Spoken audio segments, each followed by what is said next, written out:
This is VOA Africa.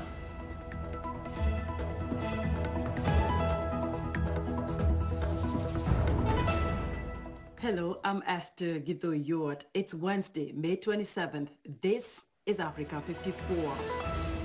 Due to the global outbreak of COVID-19, Voice of America is taking every necessary precaution to safeguard its employees. So our broadcast will look a little different today and in the near future as we, out of an abundance of caution, reduce our staffing at VOA headquarters here in Washington. We're working to help keep you informed about what's going on, and we appreciate you staying with us on Africa 54. Worldwide deaths from the COVID-19 pandemic has now surpassed 350,000. Brazil is emerging as a major source of concern, trailing only the United States in the number of infections. Brazil on Tuesday reported the most one-day deaths in the world, with over 1,000 in its fifth straight day, leading the grim list. Mexico is also confirming troubling escalations in its coronavirus outbreak, with a new high of over 500 deaths and nearly 3,500 new confirmed cases. The British Health Ministry says it will provide the antiviral drug remdesivir to certain COVID-19 patients most likely to benefit from it. Early data from various global clinical trials show that the drug could shorten the recovery time of coronavirus patients by 4 days, according to the British Department of Health. The U.S. National Institutes of Health has said that data from its trial of remdesivir showed that the drug offered the most benefit for COVID-19 patients who needed extra oxygen but do not require mechanical ventilation. Now to West Africa, where the food trade is suffering due to restrictions imposed by governments in response to the coronavirus pandemic. The many new rules are greatly slowing delivery times of perishable goods and livestock, according to the latest commercial data and interviews with traders. Food prices are soaring, and the United Nations says the pandemic could cause the number of West Africans living in food insecurity to double to 43 million in the next 6 months. In South Africa, President Cyril Ramaphosa has announced that churches and other recognized places of worship will be free to operate in June when lockdown restrictions are eased further, but they will be limited to 50 people or less. The coronavirus is hitting South Africa harder than any other country on the continent. The nation is reporting more than 22,000 infections and at least 400 deaths. But the disease is also impacting the mental health of many people, coping with social isolation and the economic impact of the virus. Franco Puglisi reports from Johannesburg. As COVID-19 ramps up in South Africa, hospitals are seeing more patients suspected of having the virus, but the pandemic is also causing an increase in the number of mental health-related problems due to the pandemic. While clinics and hospitals are open, very few of them still pay attention to current mental health care users during this time. And also there is no screening for mental health during COVID-19 screening and testing. Experts warn the nation's healthcare system is underfunded. Now we are in the pandemic and you're finding yourself sort of on the back foot with an already fragile system and not knowing how to go about fixing it. But knowing that it is a poorly resourced, poorly distributed system. Critics say only few can get the mental health care they need due to the lack of resources. In South Africa, only 5% of the national health budget goes towards mental health services. Experts say the global pandemic has left many unsure about what lies ahead. There's all this anxiety around unknown factors that's out of our control. People will often catastrophize and imagine the worst possible outcome. Wendy Jones, an anxiety sufferer, says she needs mental health assistance. I personally feel more anxious. I get really worried. And who do I go to? Am I on the right medication? Should my medication be increased? I don't know these things. I need somebody to tell me. You trust your trust in the medical system as it is should be complete. It should be absolute, but it isn't. South Africa has been through similar health crises before, and studies show the impact is lasting. There will be some long-lasting effects on the psyche and the mental health state of the population, based on what has happened before. We've had SARS, we've had MERS, we've had Ebolas, and all of these have required some sort of lockdown or some sort of quarantine to take place. And studies emerging from that have found out that this has had a detrimental impact on people's mental health state. Experts say they worry this time the mental health care system will not be able to meet the demand in months to come. Franco Puglisi for VOA News, Johannesburg, South Africa. The human immune system is made up of millions of T cells which recognize and help fight viruses that enter the body. Microsoft and Adaptive Biotechnologies have created a test to identify and analyze how these cells respond to COVID-19. The results will help researchers improve diagnostics, treatments, and vaccines. VOA's Tina Trin has more. This is Freddie.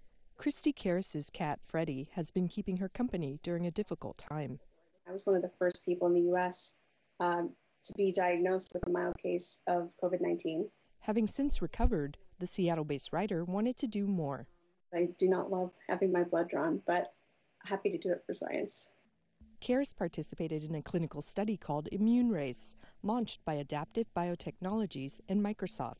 Chief Medical Officer Lance Baldo says the study's test is different from the current diagnostic and antibody tests.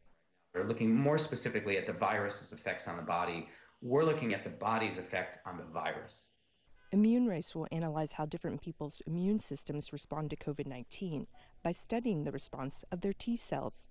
They're the first cells of the immune system that tend to respond when you are faced with a viral infection such as COVID-19.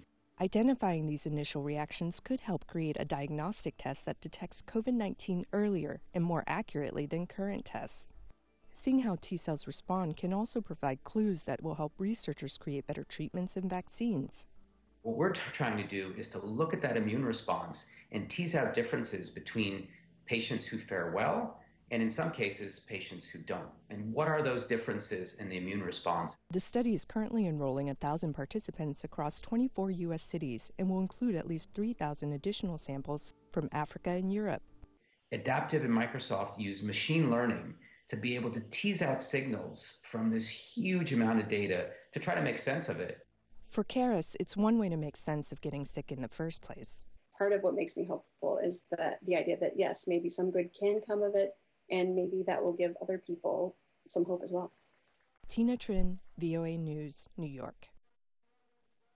8 Somali government soldiers were killed after an improvised explosive device hit their vehicle near Gololi village 40 kilometers north of Mogadishu, according to security sources. A senior military officer told VOA that 2 other soldiers were injured, one of them with life-threatening injuries. The vehicle was among a convoy of 3 military vehicles traveling from Kalimao base to Balad, where the device detonated. The bodies of the soldiers were taken to Balad for burial. The Al-Shabaab terrorist group is claiming responsibility for the attack. The commander of Somali National Army and the commander of land forces have not responded to VOA inquiries. Airline industry analysts say the coronavirus pandemic has left 16,000 passenger airplanes parked around the world. Some are preparing to rev their engines up again as countries begin to relax their travel restrictions and prepare for summer vacationers, but in much lower numbers. In Spain, where 14% of the economy depends on tourism, the anticipation is especially high. In a report narrated by John Spear, Alfonso Bito has details from the Spanish Mediterranean town of Lloret de Mar. Like many vacation destinations across the Mediterranean, Spain's tourism industry is in shock. The worst of the coronavirus threat apparently has passed, and for many along the Spanish coast, an announcement from Spain's leader came not a moment too soon.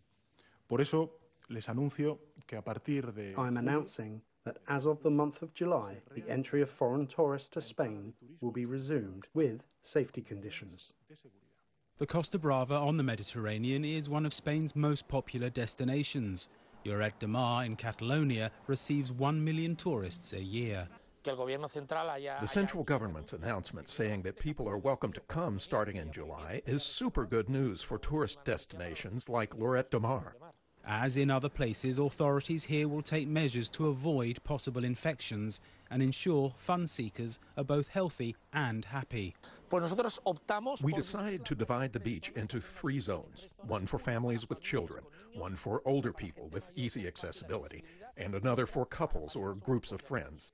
Because the season will get off to a late start, for many businesses, earnings will still not be good. Some residents are not very optimistic. Much is going to be lost. Much money, many jobs. This region has to compete for tourists with Greece, France and other parts of Spain. All are working hard to attract visitors who want to bathe in the Mediterranean and bask under its sun after months of confinement. For Alfonso Beato in Lloret de Mar, Spain, I'm John Spear, VOA News.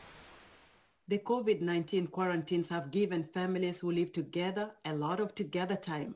But for families who live in different places, finding a way to get together can be really stressful, as VOA's Patsy Widakuswara found out. Just in time for Mother's Day, that's my mommy, who is under quarantine in my basement. She just arrived in Washington after weeks of a crazy COVID-19 emotional roller coaster. Mommy lives alone in Wonosari, Central Java. Her village has become a virus red zone, with so many neighbors falling ill. She has a U.S. immigrant visa, which expires in mid-May. So in mid-April, we decided to take the risk and fly her here. On the way to the airport, she decided to get a rapid coronavirus test, which turned out positive. In panic, even though she had no symptoms, she went to the hospital and stayed for 4 days. After CT scans and swab tests, she was declared negative. It turns out that her rapid test is part of this faulty batch that's now the source of controversy in Indonesia.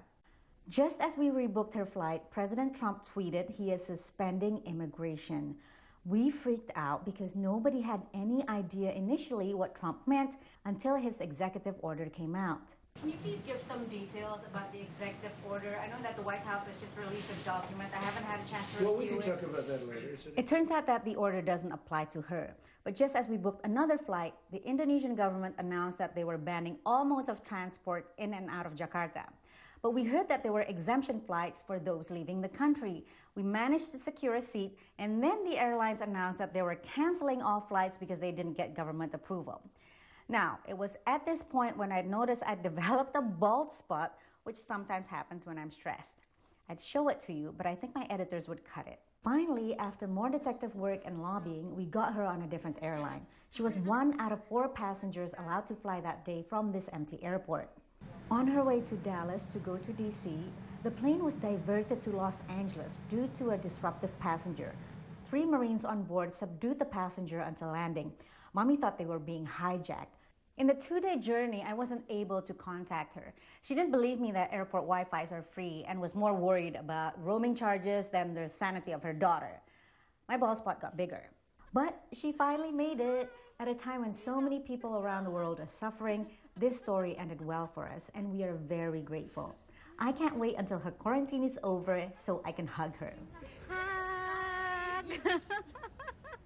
And for Mother's Day, I gave her the perfect present, a framed picture of my bald spot. We're excited to hear what you think about Africa 54 and the stories we cover. Join the discussion on Facebook. The address is Africa 54. We're also streaming our broadcast live on Facebook. Please watch and share our show with your friends. Also check out our headlines 24/7 on voaafrica.com. Still to come, Uganda seeks to manufacture electric buses. We'll be right back after this break.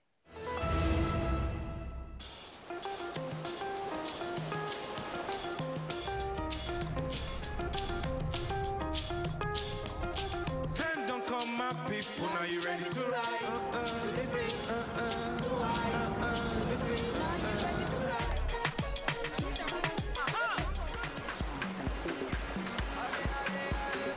All my ladies,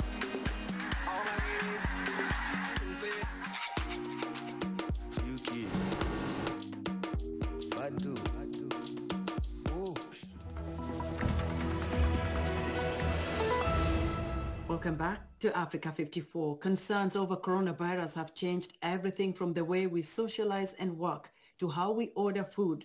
Restaurants hungry for customers are being forced to adapt. VOA's Arashar Basadi has this good news story from Rome. It's lunchtime in Rome during the coronavirus pandemic. Restaurant owner Maria Chiara Di Felici brings the menu to a customer. He'll have to keep his hands to himself, however, if he plans to place an order. Most customers welcome this new way to view a menu. They're happy. Some are surprised and intimidated at first, but then they realize how easy it is to use. Customer Stefano Prati scans a quick response or QR code, beaming the restaurant's menu to his phone. He still verbally places his order, but since he's not actually touching a menu, risks of spreading COVID-19 drop. Good news for Prati. Finally, after 2.5 months of imprisonment, I'm at a restaurant. It's satisfying, and if you eat well, it's even better. With staff in a kitchen's equivalent of personal protective equipment, or PPE, restaurant owners like Di Felici hope this is just one step back toward pre-pandemic life. I think we all want to return to life the way we lived before, nothing more. Obviously, I hope that with time, people trust us more and take confidence in the extreme safety measures we're using here. In addition to masked chefs and scannable menus, the owner cut in half the amount of seating here. And when customers leave, the staff disinfect their tables and chairs.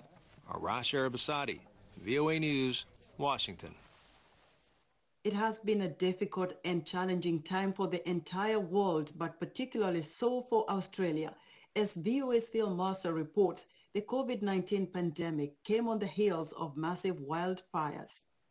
COVID-19 has turned Australia into a fortress. Its international borders were closed to foreigners in March, and Australians need special permission from the government to leave. It is unnerving.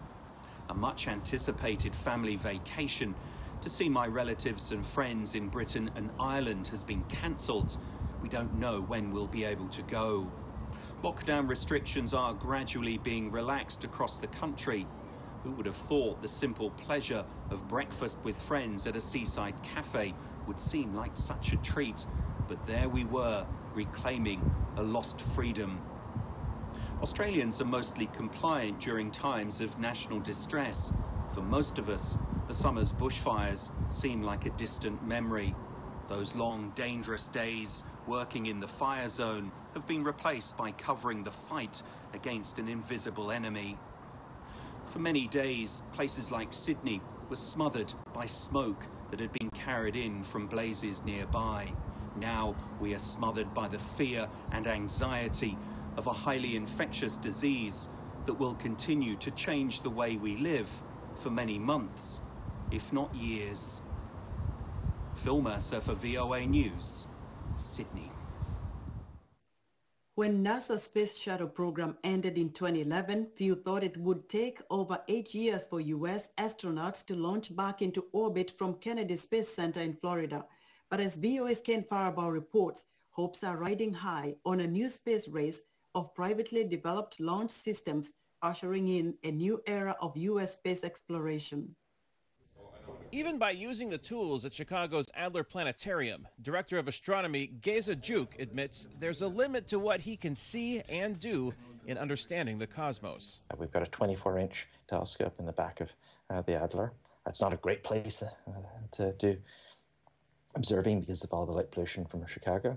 Which is why he depends on experiments and equipment deployed by astronauts above Earth's atmosphere in the International Space Station to help him see not only the cosmos in new and different ways, but also the Earth from above. It's an important part of his work, limited since the space shuttle era ended, leaving the U.S. dependent on the Russians for a ride to the space station, and why Juk is excited to watch astronauts launch from the U.S. Space Coast in Florida, something he has not witnessed in almost a decade. I'll look at one of the live streams and just enjoy the spectacle. When astronauts Bob Behnken and Doug Hurley lift off, reach orbit, and then rendezvous with the International Space Station, they will do so in a system partially funded, but not produced, by Jim Bridenstine's National Aeronautics and Space Administration's Commercial Crew Program. NASA is not going to purchase, own, and operate the hardware. In fact, we're going to be a customer. We're going to buy a service. That service and hardware, a Falcon 9 rocket and Crew Dragon spacecraft for this mission, is supplied by SpaceX, the first of several private companies in a space race to regularly launch astronauts commercially from Cape Canaveral. The SpaceX Demo 2 mission got the green light to move forward, even as the world copes with the spread of the coronavirus. We've been in this, for all intents and purposes, a quarantine now since about March 15th. We have been in quarantine probably longer than any other space crew has ever been in the history of the space program. While Hurley and Benkin's mission ushers in a new era of spaceflight, Juke points out it's also cheaper. A shuttle launch was about $500 million. A partially reusable SpaceX is expected to be around $50 million. That's a factor of 10. And so cheaper launches means more opportunity for us. Retired astronaut Nicole Stott says it also makes space more accessible. I think the business model for any of these companies that are working right now in partnership with NASA, you know, the business model is going to depend on them having business outside of just NASA astronauts flying on these spacecraft. It's a business model Juke hopes might lead to an opportunity to do more than just look at the stars from the Adler Planetarium on Earth. That's really exciting because that means that company, SpaceX, can also sell seats to other people. Like, you know, maybe someday me if I want to go into space. And I just find that really exciting because that's going to open up space to everyone eventually. While commercial companies focus on transporting space travelers into Earth's orbit and to the space station, NASA has not abandoned developing its own space launch and crew system. The agency is currently testing a next-generation rocket and capsule that will return astronauts to the moon and eventually take them to Mars. Kane Fairbaugh, VOA News, Chicago, Illinois.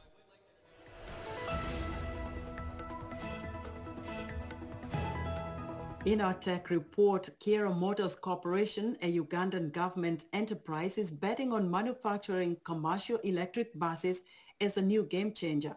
Analysts say this initiative will create employment for thousands, add value in the regional automotive industry, and diversify the economy. The locally assembled buses are already providing select shuttle services. Africa 54's Paul Ndiho spoke to Paul Isaac Musazizi, CEO of Kia Motors. Paul Isaac, welcome to Africa 54. Thank you so much, Paul. The last time I met you in Kampala, you're working on a dream. You had a concept of a bus, something that you're working on. Now I see this bus on the road. Bring me up to speed. What has Kia Motors done to this point? One, we embarked on construction of the Kia vehicle plant in Jinja, where government allocated 100 acres of land, worked closely with a technology transfer partner in China to jointly develop a fully electric bus. The Kayola EVS is a bus with a capacity of 90 passengers and a range of 300 kilometers on a single charge. Is this bus manufactured in Uganda, made by Ugandans, or was just assembled in Uganda? The initial concept was for us to build, after we developed what we wanted to put on the market, was for us to have a team travel to China, and we work together with our technology transfer partners in China to fully build the first concept.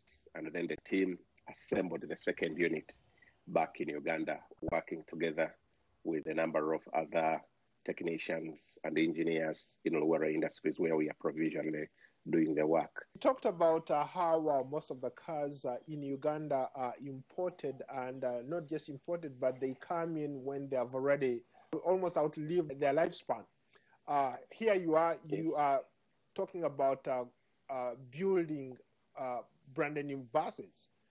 Where are you going to get the market, or where are you going to get the customers for those buses? In the city of Kampala, for example, today, 82 of the passenger traffic every day is using public transport. That already points to the fact that there is that market capture. The numbers show that in the short to medium term, the Greater Kampala metropolitan area needs over 7,000 buses to satisfy its transportation needs. So the market is definitely there. How about critics who said that this is perhaps not the first time we've had buses come into the city and within months they disappear? Kira Motors can do the production of the buses. The transporter can come in to operate the buses. There is a responsibility of the city authorities to put in place the necessary policies and the structures and the infrastructure that should support this. There are cases where a lot of governmental projects really haven't panned out very well. I'll give you an example. Ethiopian Airlines is a government entity, but it's run as a private corporation. And that's why being able to at least be profitable. I wonder in your particular case, to what extent is that statement true? Government is a shareholder, Makerere University is a shareholder, and what government is doing through the Ministry of Science, Technology and Innovation, which was mandated to put in place the relevant institutional framework for Kira Motors Corporation.